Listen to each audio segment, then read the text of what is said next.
was hungry, you gave me food. When I was thirsty, you gave me water. When I was in prison, you came to check on me. They will ask him that, when did you do all this? Since you have done it to any of these little ones that I sent, you have done it to me. You cannot believe something or nothing.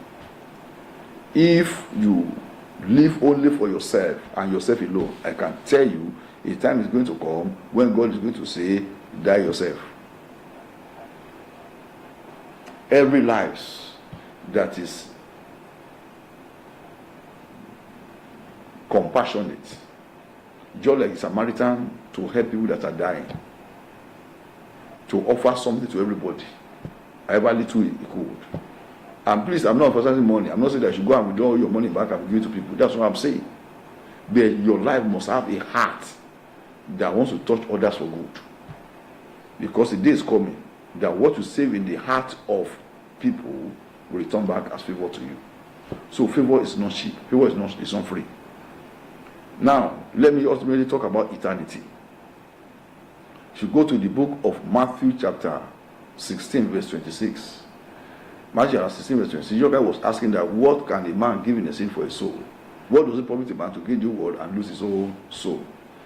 What's in the background there? If you go to Luke chapter 16 from verse 19. Luke chapter 16 from verse 19. There was a rich man who was living sumptuously.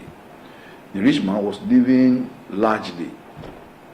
But there was a Lazarus who was poor around his gate. He knew him, but he didn't do anything about his case. The Bible didn't say that the rich man was a fraudster. His money was genuine. He was a good man. But he didn't recognize that he has responsibility over that Lazarus that was sitting by his gate. He died. He was buried. And Lazarus also died. He was carried by the angels to heaven.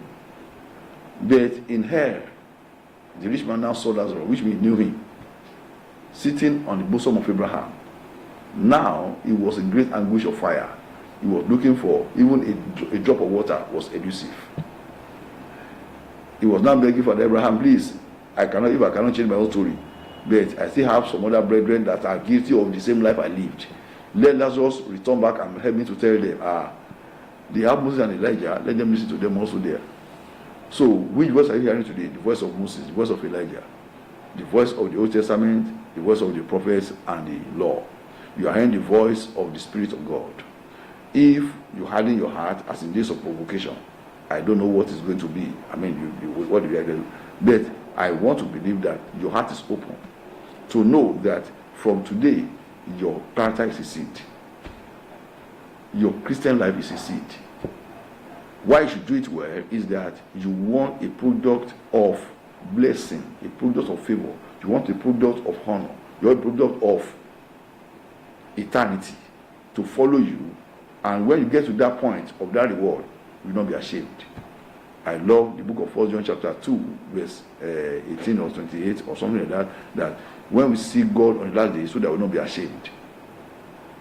You are calling his name, it's your Lord and Savior, he saved you.